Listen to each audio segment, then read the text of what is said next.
Hey everybody. First off, I want to thank Tide We for paying for the show. If you need a pair of boots, a pair of waders, a new backpack, some hunting rain gear, look them up. They got some good stuff. Every year you hear a little bit of chatter about the October lull. Is there one? Isn't there one? Seems like everybody's got their opinion, and they all seem to vary a little bit. Now, from what I've read of the October lull, I kind of disagree with it. A lot of people called it mid-October is when this lull is. Mid-October is a great time to hunt, and I'm really looking forward to that, because that's when, to me, big bucks start becoming killable real easy, because they start laying down a lot of sign wherever they're at as they prep for the rut. So from about, October 15th on, it just keeps getting better down into the rut. Matter of fact, I like the last week of October as the best week to hunt. So if the week before it's the mid-October lull, I don't think so. With that said, I do see a lull. And to me, it's right at the end of September, beginning of October. And I think a lot of people don't see it that way, because in a lot of places, the season starts in October. So they don't see how great it is in earlier September. They don't see that really good hunting in that first week or two. There's a bedding area down here that we suspect there's a big 8-pointer using that we've gotten up pictures of up top.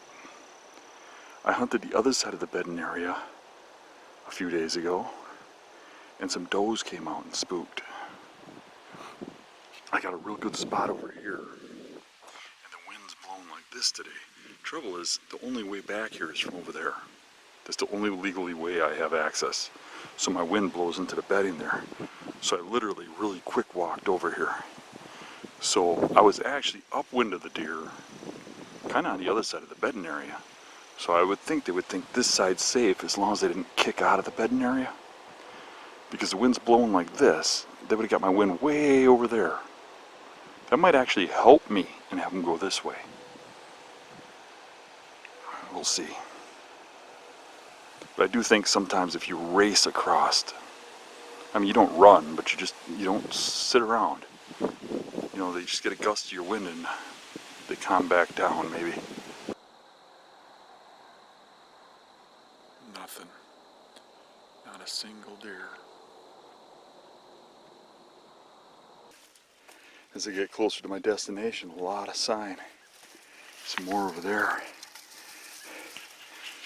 I believe the deer are bedded over there.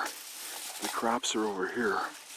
And there's a canal going through here that ends down there. And when I zoom in on Google Earth, all the trails go around it. We're going to give that a try.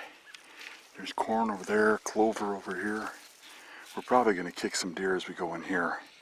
I'm going around the back way here and back in because of the wind direction. I don't want to spook deer on the other side here that might potentially end up by me. So we're going to skirt this edge and go out into these open fields and then swing back.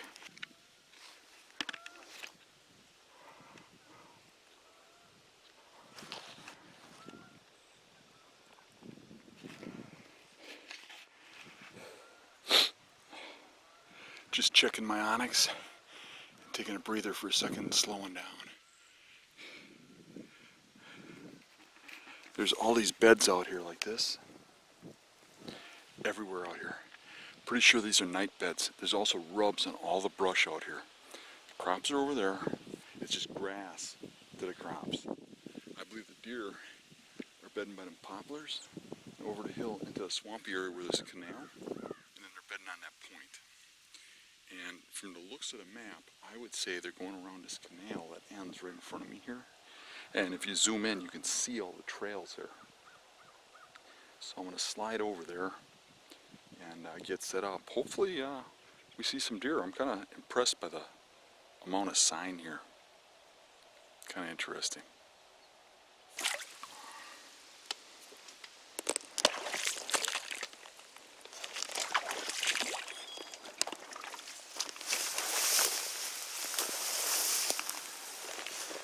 stayed dry. How's that for a change? Yeah, I think I can get right up into that little opening there. I think this tree is perfect. The deer go right through this opening here. Less than 10 yards. Little skylit, which is a little concerning. I could get over there, and that would give me about a 20-yard shot. And I might be able to hit the deer that are going the other way too. That might be a better option. Yeah, you know what? I think it is. Right up there.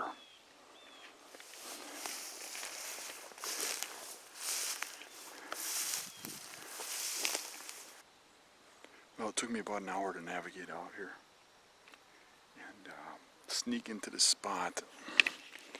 I know from experience there's bedding right along there and right over this hill down there that holds big bucks early. And I know that they're heading towards those crops. The green field, some corn over here.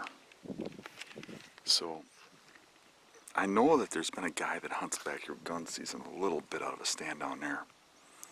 But other than that, I didn't think anybody was getting in here before pheasant season. Until I got up the tree, and I looked over at this straight tree here with no limbs. I look down and I see a limb down there, and when I zoom in and look, on the tip of it, it's cut. I don't know if you can see that, but that limb is cut right there with a saw. And I can see where somebody was standing to set up right there.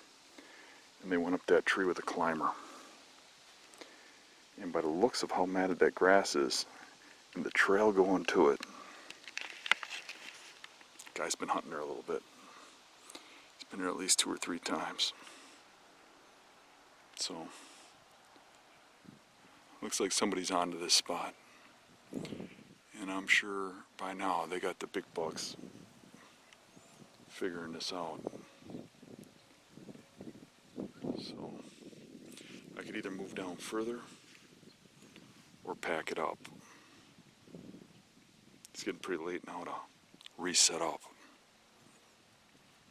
I could just sit and do an observation. I might do that.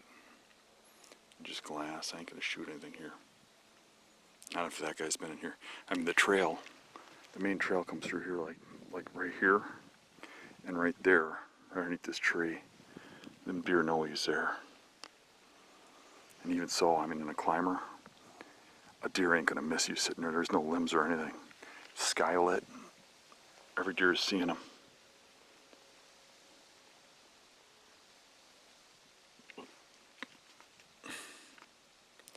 Welcome to public land. I really figured this is getting overlooked at this time of the year. People are getting better at figuring out the spots. I mean, this guy's still got to work on his hiding. There's way better trees than that, but he's in the right area.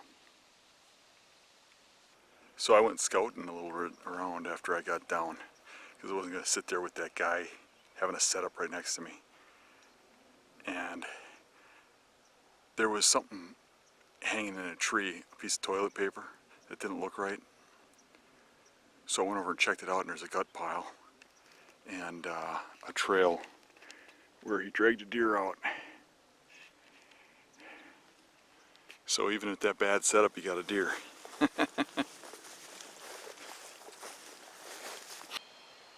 The last week or so, it's really starting to slow down for me. Seeing a lot of issues, and there's a lot of struggles.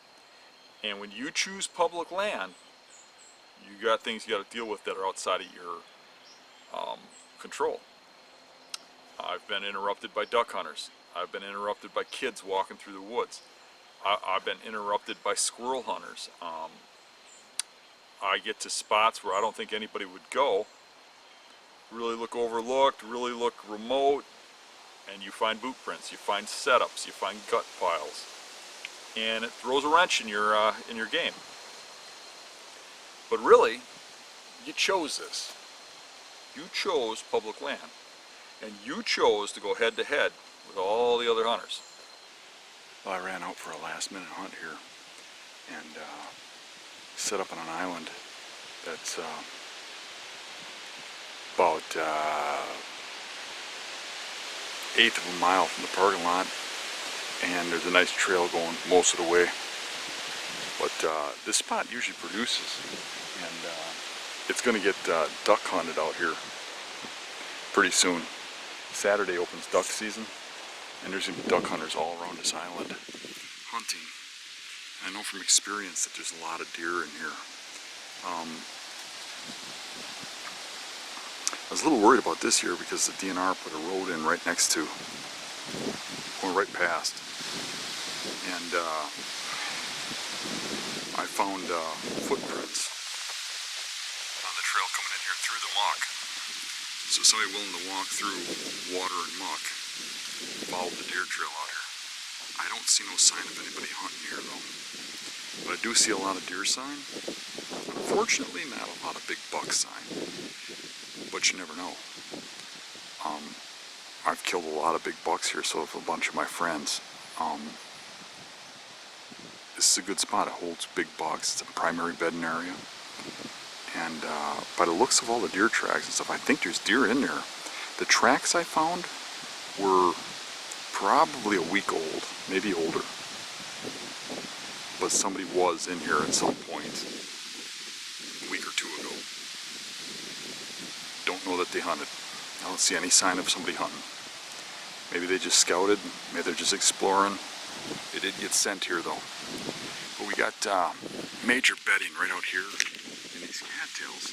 There's high spots out there. And there's a little island over here. There's a trail that comes in right here. And that one's actually got some rubs on it and stuff. There's a little rub right down there, fresh one. And there's another main trail that comes in right here. And then there's one down there. This one gets a lot of traffic. If there's one on that one down there, it's going to be a long shot, and there ain't much of a shooting lane, but it's possible if I got a good enough light. I do have some problems with the wind, though. The wind is supposed to be blowing that way, and it's more blowing that way, which it keeps getting a milkweed or two right down to where I can shoot, because I can shoot starting right about there. And that milkweed is sometimes behaving and sometimes not. And that's teetering there. See it? So the trick is I need to get an arrow in that deer as quick as possible. If there's one over here I want to shoot. I'm already in here, got my scent in here, so I'm hunting here. I could move stands, but this is the only one where I can hit this upper trail too.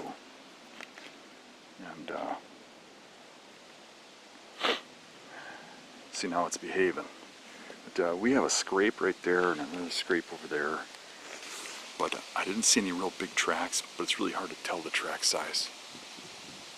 The ground's pretty hard. And the mud in the swamp just fills back in. But there are a lot of deer tracks. And what I am seeing too is a lot of red oak acorns on the ground here, where I haven't seen those anywhere out here. No whites, no reds, nothing. And then there's some red oaks on this island. So hopefully we get a little action. Seeing a deer would be nice. Looks like we got a storm rolling in over here. That's the way it's coming in right here.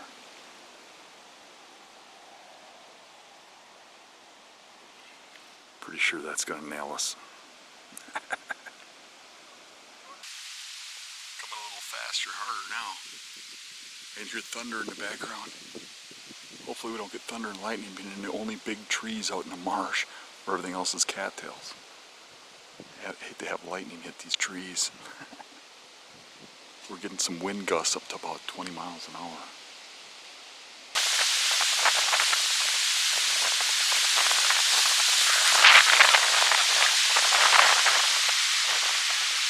Holy cow, I can barely hold on to the tree. It is just whipping out here. This is nuts.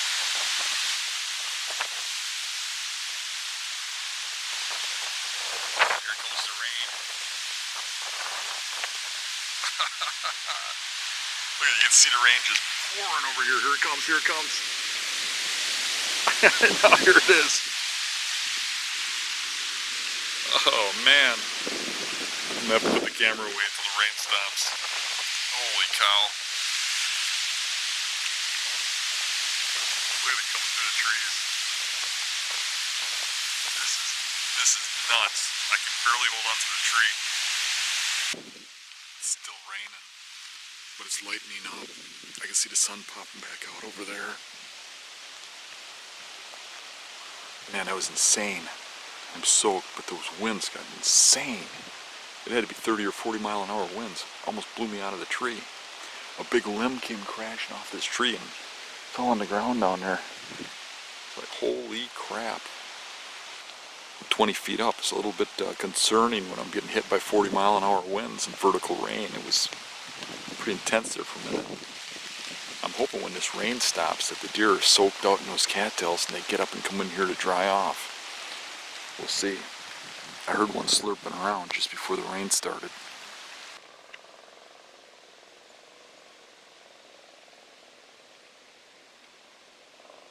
Oh, here he comes back.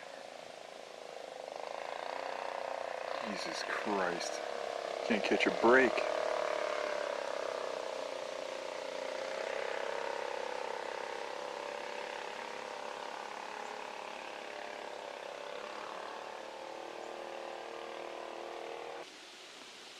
So this area right here is the bedding area. A boat just came out along the whole edge here. The guy pulls in the cattails here right in the bedding area and starts setting up for ducks.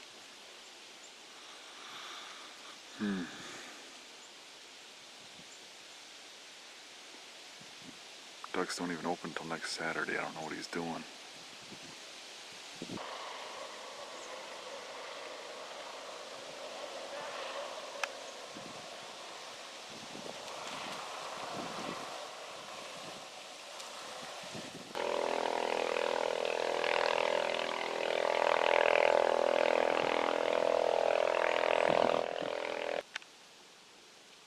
I just had a deer sneak through from downwind.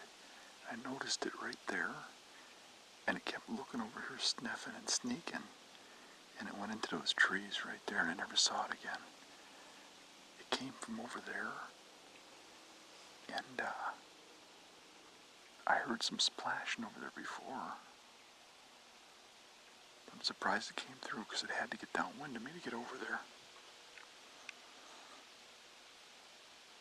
It's in there somewhere right now.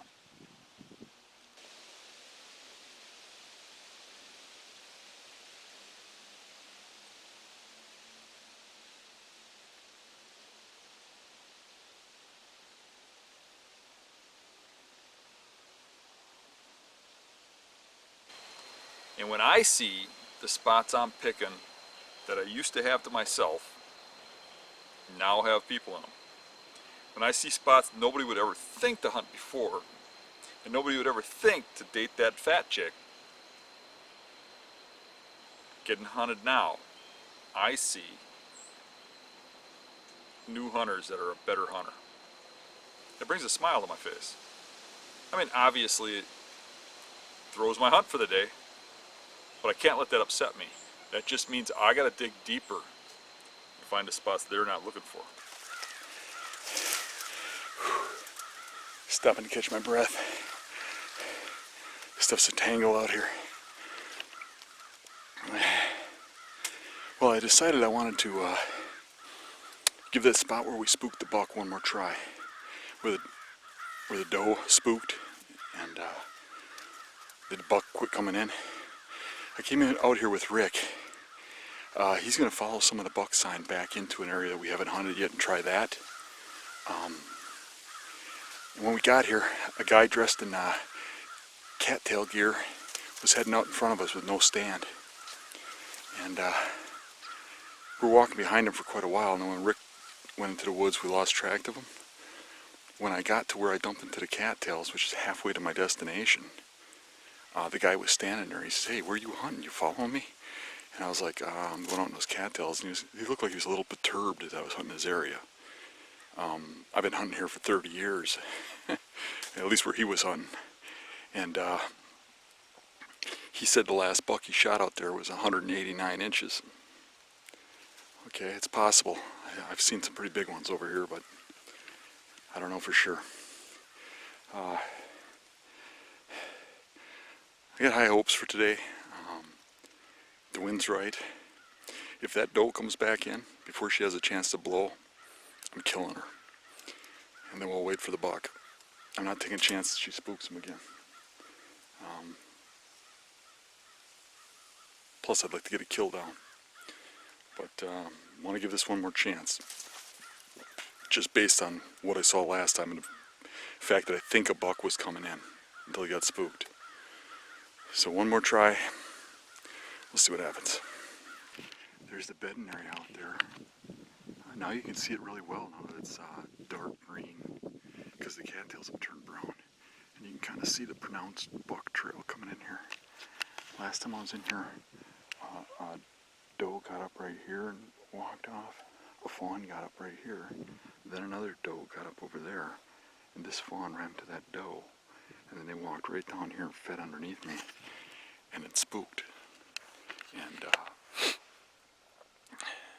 replaying that in my head, I think if I would have shot that doe when she walked underneath me, she just probably ran over the ways and died, and the buck would have kept coming. Because I could hear him sloshing in there coming this way. Now it could have been a small one, could have been a big one, I don't know. But there's some really big rubs back there at that time frame. And I notice now coming in here, and they're not really getting used much, but back by where I ran into that hunter, the sign was a lot fresher. There was a lot more new sign.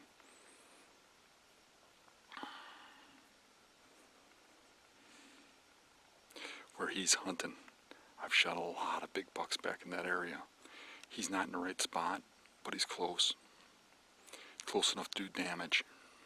And that's probably why that place cooled off over the last few years. I knew somebody else was hunting in there. It's probably him.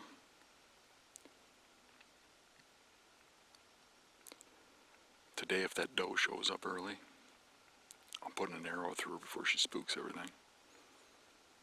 Duck hunting starts tomorrow, and that's going to put a little more impact on the spot. I just wanted to get in here one more try. But it looks like my first sit here, as one would suspect, had a pretty big impact on the deer. However, the trails are way more matted down, and there's way more tracks on them. But I'm not seeing a lot of big buck sign, but you never know. They can be here not leaving a lot of sign. I guess we're going to find out, because I know that giant buck lives right in this very area somewhere.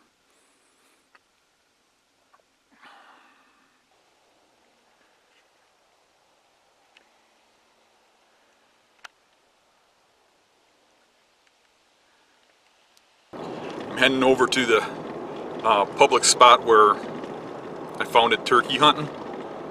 I've only hunted it once this year when I hunted in there a bobcat, not the furry kind, the machinery kind. Came by on the land border and did some work and blew my hunt. I'm gonna get back in there now. I put all my camo on. You got everything ready in the truck, ready to go. I got my boots on and everything, so that when I park, as soon as there's no traffic, I can slip back there, because I want people to think I'm going into the big public across the street. I don't want them to know that that little acreage is huntable and legal. So, so far there's no human sign hunting-wise in there on the public land. You can see some hunter sign in the distance on the private, but I don't think anybody's hunting that public piece. So, being stealthy is a great asset. So having everything ready to rock, so I'm not standing there putting boots on, standing there putting a jacket on, standing there doing my clean clothes out of a tote thing. Being ready to rock is much more important. Kill mode. I ain't killed nothing in a while. I'm getting itchy. The wind is really whipping. As you can hear, right now I'm down in this little creek bed where you can't hear it. But basically we're at the bobcat spot. I'm gonna ease my way through this little creek up here, follow this back into the wind, into the bedding.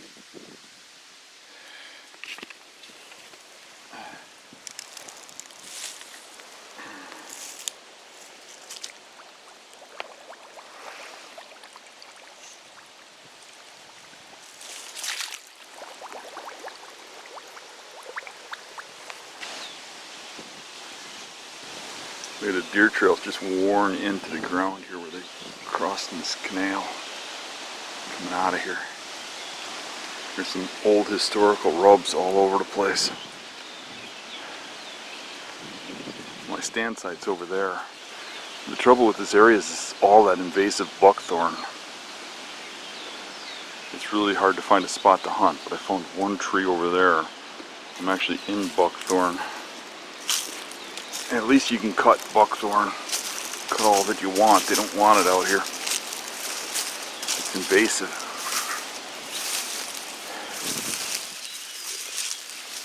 Surprised there's no fresh rubs.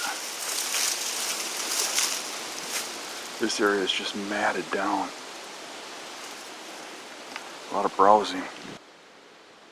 There's a track right underneath my tree that doesn't look half bad. And that's on hard soil. I see another dent up there.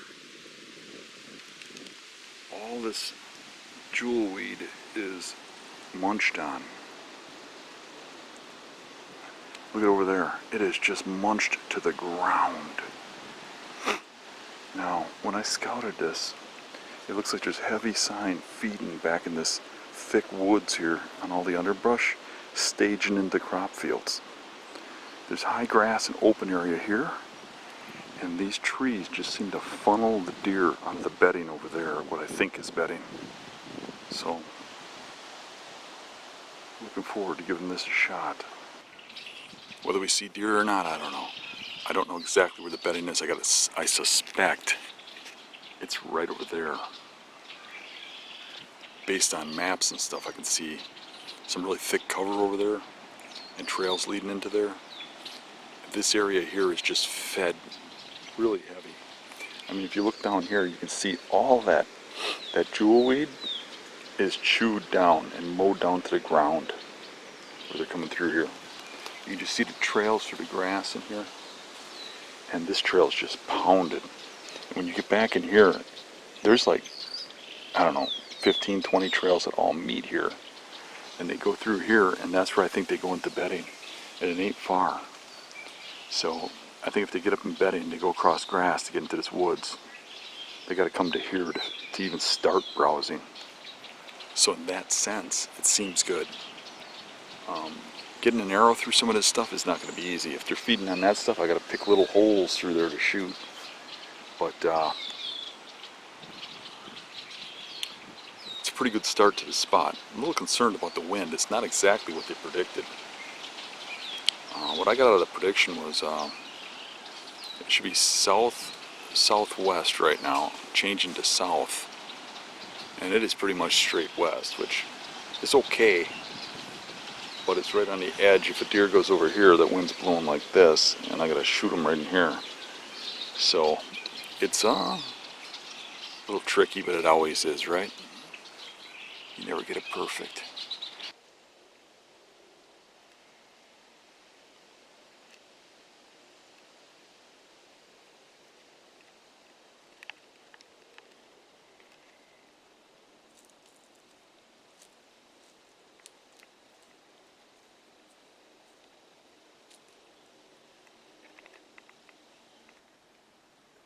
"40 years ago, he'd have been supper." I got to do more scouting. I got to get into some more good areas, look around. And I've been trying to do that more this coming week, which is what you'll see in the next video after this one. Is scouting and getting into some new spots and some new deer. But this video is about the struggle and about going through, not seeing deer, not having action. And this is the part where a lot of hunters, especially ones that don't have a lot of time under their belt, start to question themselves. Start to question if they're doing things right. Start to question if they really got it. You know, if they got the knack of finding these deer. If they can get the job done. And the truth of the matter is that, you know, public land is tough. You chose public land.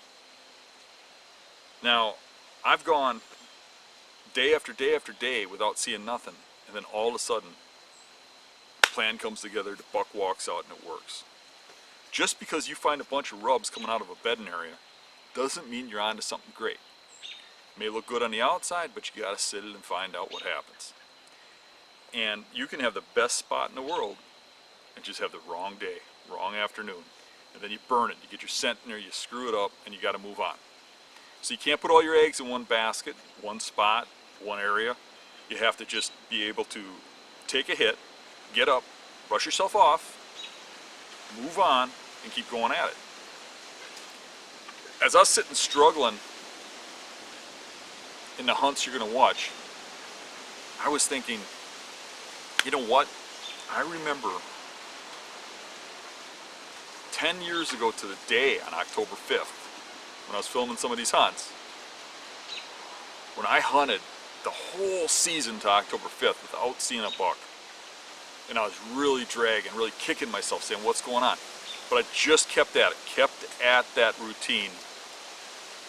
And when I was really just starting to question it, all of a sudden there he is, shows up, and I shot him. It can happen any day. Every day you're out there brings you closer.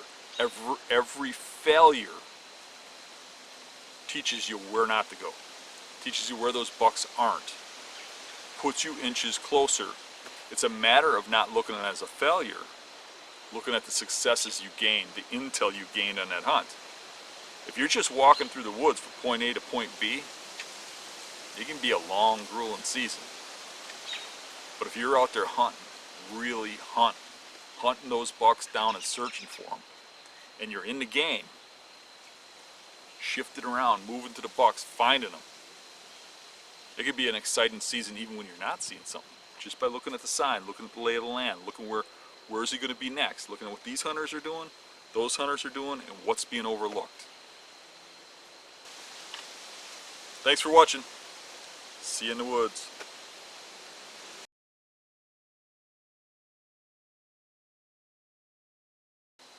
This November, I'm voting on a lot of issues, but the main issue I'm voting on is law enforcement. I think our cops are getting a bad rap. I think there's one political party that is accusing them of things they didn't do. They're putting them on trial as police officers. They're using them as pawns, calling them racists, when they're just trying to do their job and survive. I know that the majority of people watching this video support law enforcement, like I do. But we've been quiet way too long. It probably cost me a few viewers on my site to wear the thin blue line, but that's okay. To me, it's important to stand true to my values. And I'm just saying that, you know, people, make it known. When you see a police officer, say, thank you, man. Thank you, sir. Put a back the badge sticker on your car. Put a back the badge sign in your yard. I did. I don't care what my neighbors think. It's important. What will we do without police officers? I don't know about you, but just about everybody I know has had a time or two when they've had a major problem and law enforcement's come to the rescue. I can think of a time or two when they've helped me out quite a bit. They're not just there to write you tickets when you do something wrong or correct your actions so it doesn't get out of hand or worse. They're there to help you. They're there to save the day. And if 50 people came running at your house with assault rifles, that cop's going to come there and he's going to take those people on for you. Back the badge, back the cops. Next time you see a cop in a restaurant, buy his dinner. Thank him. At least tip your hat to him.